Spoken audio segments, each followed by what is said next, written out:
우리 안에는 두 가지 소욕이 존재하고 있습니다. 육체의 소욕과 성령의 소욕이 존재하고 있습니다. 좀 더 이제 풀어서 얘기를 하자면 죄를 짓고자 하는 마음과 하나님의 뜻을 따르고자 하는 두 가지의 마음이 공존합니다. 만약 우리가 육체의 소욕을 이제 충실히 따른다면 거기에서 나타날 결과들은 사실 아름다운 것이 하나도 없습니다. 육체의 일들은 이제 바울이 얘기하기를 우상숭배, 주술, 원수 맺는 것, 분쟁, 시기, 분냄, 당짓는 것, 분열, 이단, 투기, 술취함, 방탕뿐이라고 얘기를 합니다. 그리고 바울은 또 그 뒤에 이어서 무섭게 얘기를 하기를 이러한 육체의 일들을 행하는 자들은 하나님의 나라에 들어가지 못할 것이다 라고 얘기를 합니다. 그리고 나서 이제 오늘 본문에 이르러서 바울은 육체의 일들과 이제 대조되는 성령의 열매에 대해서 얘기를 합니다. 이제 먼저 말씀을 드리고자 하는 것은 이제 다 알고 계십니다. 성령은 몇 가지의 열매가 있습니까? 성령의 열매는 몇 가지입니까? 라고 얘기를 하면 이제 흔히 9가지라고 얘기를 합니다. 근데 그게 틀린 말은 아니지만 엄밀하게 얘기를 하자면 사실 성령의 열매는 9개가 아니라 하나라고 얘기를 할 수가 있습니다. 왜냐하면 22절에 보시면 오직 성령의 열매는 이라고 써 있습니다. 그러니까 무슨 얘기를 제가 드리고 싶은 거냐면 오직 성령의 열매들은 이렇게 써 있지 않습니다. 그러니까 단수라는 겁니다. 단수, 그냥 한 개. 성령의 열매는 하나다. 근데 성령의 열매는 하나지만 그 안에서 드러나는 특징이 9가지다라고 생각하시는 게 맞습니다. 그러니까 5장 19절 같은 경우에 보면은 육체의 일은 이러하니 하면서 얘기를 하는데 사실 한글 성경에는 그냥 육체의 일이라고 써 있지만 원문을 보면 육체의 일들이라고 써 있습니다. 그러니까 육체의 일들은 정말 복수 형태로 써 있는데 성령의 열매는 진짜 단수로 써 있습니다. 그냥 성령의 열매들은이라고 써 있지 않습니다. 그래서 성령의 열매는 사실 9개가 아니고 하나이고 이 하나의 성령의 열매 안에 9가지의 성품들이 동시에 나타난다고 생각하는 게 더 맞습니다. 그래서 이런 게 불가능합니다. 뭐가 불가능하냐면 아무개의 성도는 사랑의 열매는 있는데 충성의 열매는 없어. 이런 거는 없습니다. 아무개는 온유의 열매는 있는데 절제의 열매는 없어. 뭐는 있는데 뭐는 없어. 이런 것은 사실 없는 겁니다. 왜냐하면은 성령께서 우리 안에 역사하셔서 열매 맺기 시작할 때 이 9가지가 우리 안에 다 나타납니다. 근데 이제 말씀드리고 싶은 것은 어떤 것이 좀 더 세게 나타나고 더 약하게 나타나는 경우는 있을 수 있습니다. 그 개인의 어떤 환경이나 또 살아온 배경, 신앙의 그런 상태에 따라서 특정 열매가 좀 더 특정한 성품이 더 도드라지게 보이는 경우도 있고 특정 성품이 좀 잘 안 보이는 경우가 있긴 하지만 그래도 말씀드리고 싶은 것은 이 9가지의 성품이 성도 안에서는 다 드러난다는 겁니다. 뭐는 있는데 뭐는 없어. 이런 건 없는 겁니다. 나는 사랑의 열매가 없어. 개발해야겠어. 이런 게 없는 겁니다. 나는 절제의 열매는 있는데 인내의 열매 뭐는 없는 것 같아. 개발해야겠어. 이런 거는 사실 없는 겁니다. 이 9가지의 성품이 동시에 우리 안에 다 생기기 때문에 그렇습니다. 특별히 성령님을 통해서 우리 안에 생겨나는 이 9가지 어떤 성품들은 모두 하나님의 성품을 반영하고 있습니다. 그러니까 이 9가지의 설명들, 사랑, 희락, 화평 이런 모든 것들이 하나님의 성품을 다 설명하고 있는 그런 용어입니다.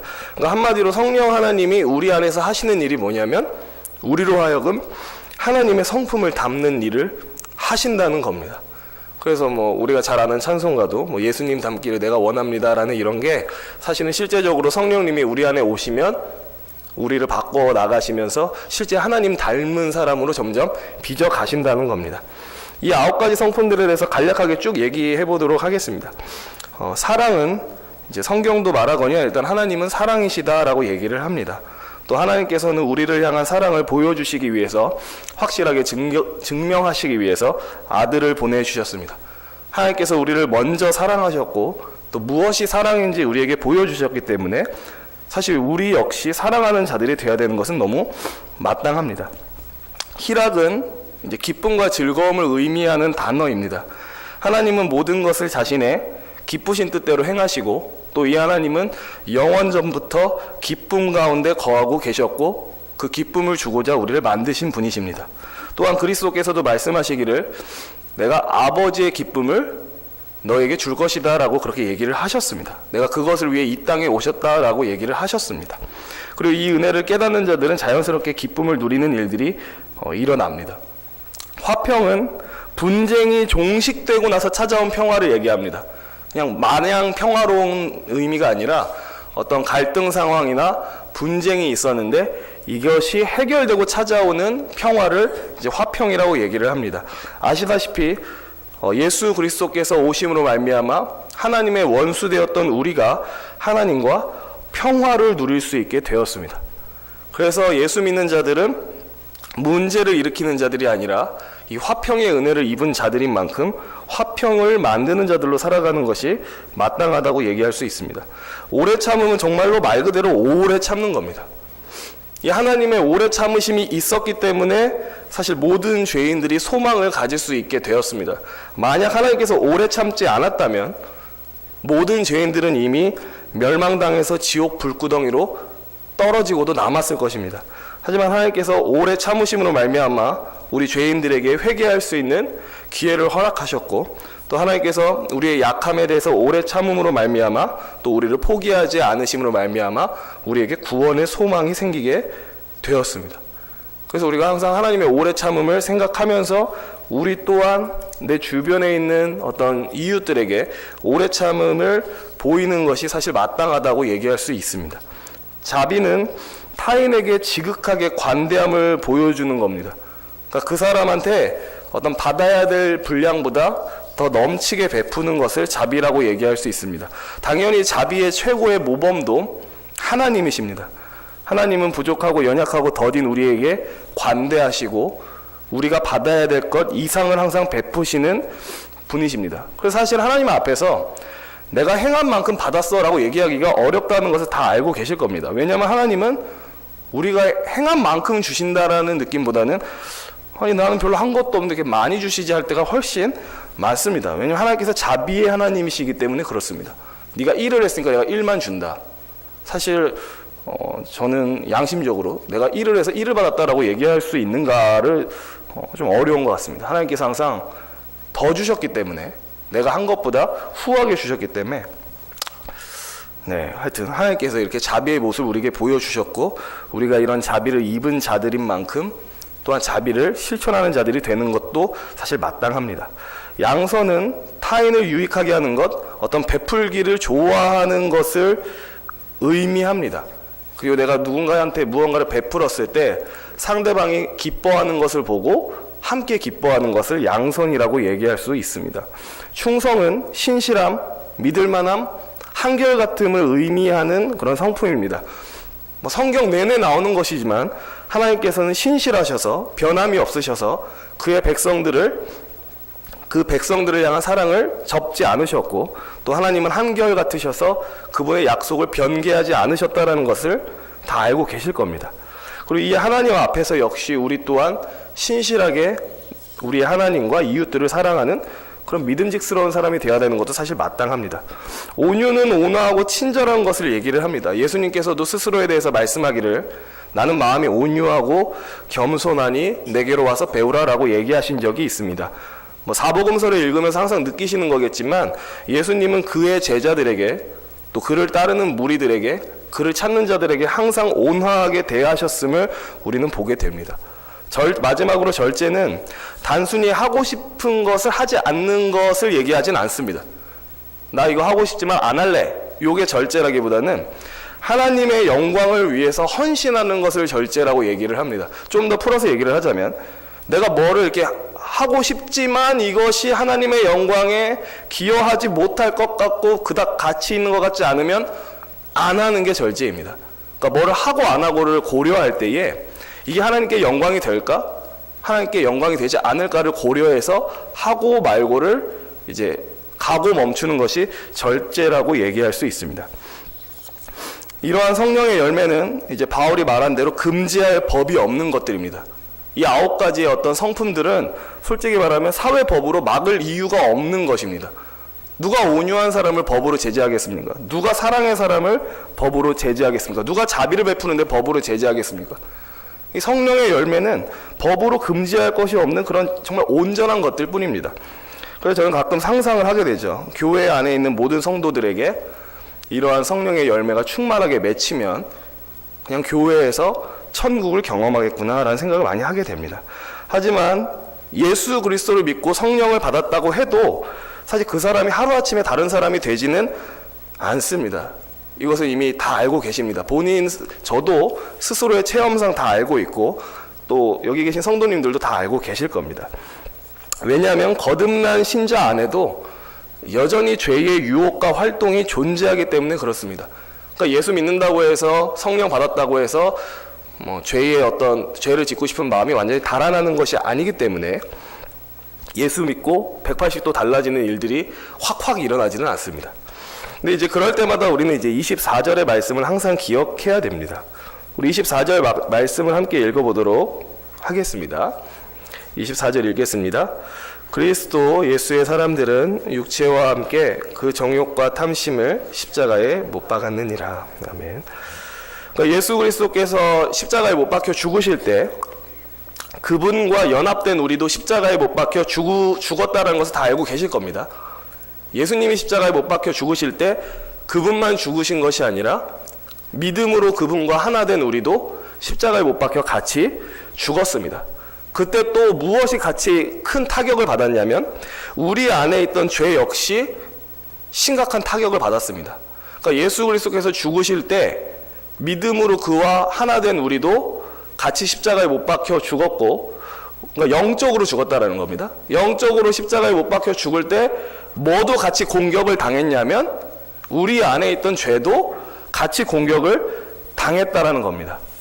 이게 되게 중요합니다. 이게 왜 중요하냐면 신자와 불신자에게 결정적인 차이가 하나 있습니다. 무슨 차이가 있냐면 죄의 지배력의 차이가 있습니다. 불신자는 죄의 완전한 지배를 받습니다. 하나님을 믿지 않는 자는 죄의 완전한 지배를 받아요. 그래서 평생 죄만 짓고 삽니다. 본인은 죄 짓는다고 생각 안 하죠, 당연히. 평생 죄만 짓고 살 뿐만 아니라 하나님께서 기뻐하실 일들을 하나도 안 하고 삽니다. 불신자들은요. 왜냐하면 불신자들은 죄의 완전한 지배를 받고 있기 때문에 그렇습니다. 근데 신자들은 다릅니다. 신자들은 죄의 완전한 지배를 받지 않습니다. 사실 굳이 용어로 표현하자면 불신자들은 죄의 절대적인 지배를 받는 사람들이고요. 신자들은 죄의 상대적인 지배를 받는 사람입니다.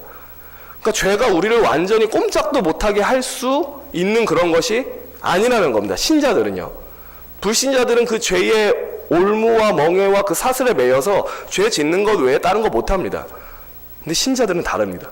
신자들은 죄의 완전한 지배에서 벗어나 있는 사람들이기 때문에 계속 죄를 짓는 것으로 끌려가기만 하는 존재가 아닙니다.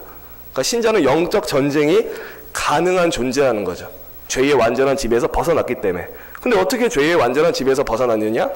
2000년 전 그리스도께서 십자가에 달려 죽으셨을 때 우리도 같이 십자가에 달려 죽었고, 그때 우리 안에 있던 죄 역시 심각한 손상과 타격을 입었기 때문에 우리가 이 죄의 완전한 지배에서 풀려난 것입니다. 그래서 비유를 하자면 죄는 그리스도의 십자가로 말미암아서 심각한 타격을 입었고, 사람으로 비유하자면 피를 뚝뚝 흘리면서 숨을 몰아쉬고 있다라고 생각하시면 됩니다. 불신자 안에서 죄는 왕성합니다. 불신자 안에서 죄는 쌩쌩합니다. 아주 건장합니다. 하지만 신자 안에서 죄는 심각한 타격을 입고 피를 뚝뚝 흘리며 숨을 몰아쉬고 있는 것과 같습니다. 근데 그럼에도 불구하고 죄가 다 죽어가고 있음에도 불구하고 계속해서 우리 안에서 왕노릇하려고 몸부림칩니다. 피를 뚝뚝 흘리면서 죽어가고 있지만 계속 우리한테는 이렇게 외치는 거예요. 나는 아직 쌩쌩하다. 내가 너를 지배할 수 있다. 너는 나의 지배에서 벗어나지 못한다. 너는 죄를 지어라. 하나님께서 기뻐하시는 일들로부터 멀어져라 라고 우리한테 계속해서 소리를 칠 것입니다. 하지만 그때마다 우리는 믿음으로 기억해야 됩니다. 뭘 기억해야 되냐면 예수 그리스도와 함께 내가 십자가에 못 박혀 죽었고 내 안에 있던 죄도 그때 심각한 타격을 입었다. 죄는 마치 이빨 빠진 호랑이와 같아서 으르렁거리고 우리를 위협하지만 사실 우리를 완전히 올가매지는 못한다라는 것을 항상 기억하셔야 됩니다. 그러니까 무력하게 죄에 끌려갈 때가 되게 많습니다. 아유 나는 뭐 죄인이니까 어쩔 수 없지 죄를 짓는 그런 존재 뭐 틀린 말은 아니지만 다른 한편으로는 우리는 사실 무력하게 죄에 끌려다니는 그런 사람들은 아닙니다. 왜냐하면 예수 그리스도의 십자가로 말미암아 죄의 완전한 지배에서 우리가 벗어났기 때문에 그렇습니다. 적어도 우리에게는 영적 전쟁을 할 수 있는 여지가 남아 있습니다. 거듭난 신자들은 죄와 대항해서 싸울 수 있는 여지가 있는 그런 사람들입니다. 이건 불신자한테선 기대할 수도 없는 모습입니다. 하지만 오직 예수 믿고 거듭나서 성령을 받은 자들은 이 영적 전쟁이 가능합니다. 이러한 신자의 영적 전쟁에 대해서 웨스트민스터 신앙고백서가 이렇게 얘기를 합니다. 제가 한번 천천히 2번 읽겠습니다. 영적 전쟁에 대해서 이렇게 얘기합니다. 이 전쟁에서 비록 남아있는 부패가 잠시 동안은 훨씬 우세할 수도 있으나 지속적으로 거룩하게 하시는 그리스도의 영으로부터 나오는 능력의 공급으로 말미암아 거듭난 부분이 승리하게 된다. 그리고 그렇게 성도들은 은혜 안에서 성장하고 하나님을 경외하는 가운데 거룩함을 완성한다. 다시 읽겠습니다. 이 전쟁에서 비록 남아있는 부패가 잠시 동안은 훨씬 우세할 수도 있으나 지속적으로 거룩하게 하시는 그리스도의 영으로부터 나오는 능력의 공급으로 말미암아 거듭난 부분이 승리하게 된다. 그리고 그렇게 성도들은 은혜 안에서 성장하고 하나님을 경외하는 가운데 거룩함을 완성한다. 라고 우리 장로교에서 받고 있는 신앙 고백서에 써져 있습니다. 처음에는 내 안에 있는 죄의 본성이 부패성이 더 왕성할 수 있다.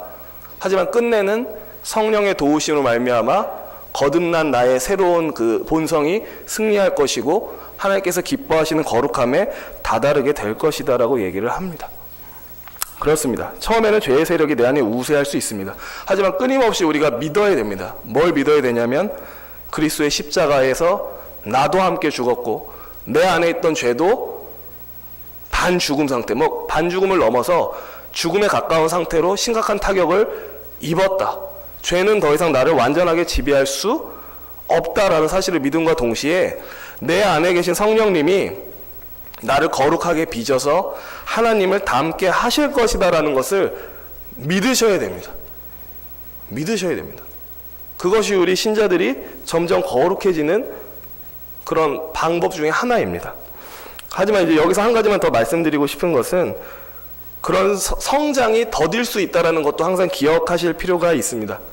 열매도 서서히 익고 연그러 가듯이 우리가 성령님의 도우심 속에서 성장하는 것도 사실 막 단번에 팍팍 이렇게 되지는 않습니다. 서서히 되어 갑니다. 그래서 일단 나 자신을 볼 때도 사실 어느 정도의 좀 뭐라 해야 될까요? 관대함? 그러니까 너무 스스로 옥죄해서 숨 막히는 데까지 가는 것은 제 생각에 영적으로 그렇게 좋지는 않은 것 같습니다. 나 자신에 대해서 약간 좀 관대함을 가질 필요도 있고 특별히 내 주변에 있는 지체들한테 더 관대함을 가질 필요가 있습니다. 그러니까 이런 거죠. 저 사람은 몇 년을 신앙생활을 했는데도 저 모양이야. 아니 저 사람은 교회 다닌 지가 몇 년인데 아직도 저 모양이지 하는 판단이 사실 사람이라면 되게 하게 됩니다. 아니 저 사람은 교회 다닌 지 10년인데 왜 변함이 없어? 저 사람은 교회 다닌 지 20년인데 왜 저래? 저 사람은 직분자인데 왜 저래? 라는 생각이 사실 우리 안에 교만함이 있기 때문에 그런 생각들이 항상 올라올 것입니다. 하지만 우리는 그럴 때마다 생각을 해야 되는 거죠. 나를 변화시키고 계신 성령님이 내 안에만 계신 것이 아니라 그 사람 안에도 있다라는 것을 믿음으로 봐야 되는 것입니다. 누군가가 말하기를 믿음이 이제 깊어지고 신앙이 성장하는 사람일수록 말이 적어진대요. 왜 말이 적어지는가? 알기 때문에 그렇습니다. 나라고 하는 사람을 변화시키는 성령님이 저 사람 안에 있다라는 것도 그 사람이 보기 때문에 말을 점점 안 한다라는 거죠. 오히려 이런 걸 못 보는 사람들은 잔소리를 더 많이 할 것입니다. 너는 왜 그 모양이냐? 교회 다녀도 왜 변함이 없니? 하지만 영적으로 좀 더 자기를 면밀하게 봤고 영적으로 성숙한 사람들은 알고 있습니다. 나를 변화시키고 계신 성령님이 저 사람 안에도 있기 때문에 내가 말을 많이 할 필요가 없다라는 것을 알고 있습니다. 그래서 우리는 상호간에 그런 것을 오래 참아줄 수 있는 여유가 필요하다라는 것입니다. 말씀을 마치겠습니다. 우리는 육체의 욕심이 아니라 성령의 욕심을 따라 살아야 됩니다. 예수님의 가르침과 성경 말씀을 기억하고 깨닫게 하시는 성령님을 따라 살아야 됩니다. 우리에게 거룩하게 살고자 하는 열망을 주시고 힘을 주시는 그 성령님을 신뢰하면서 살아야 됩니다. 그래서 저와 성도님들 모두가 예수 그리스도의 십자가와 또 우리를 거룩하게 빚으시는 성령님을 의지해서 더 하나님 닮아가는 그런 거룩한 성도님들이 될 수 있기를 기원합니다. 기도하겠습니다. 하나님 아버지, 이 죄악된 세상, 부패한 세상 가운데 우리를 구별하여 주시니 감사합니다. 특별히 예수 믿게 하시고 하나님의 나라를 상속할 수 있는 은혜를 주심에 감사합니다.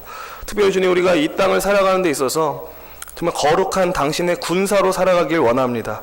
내 안에 있는 육체의 소욕과 끊임없이 싸우며 나를 거룩하게 빚어가시는 성령님을 신뢰하며 그렇게 매일매일 걸어갈 수 있게 하여 주시옵소서.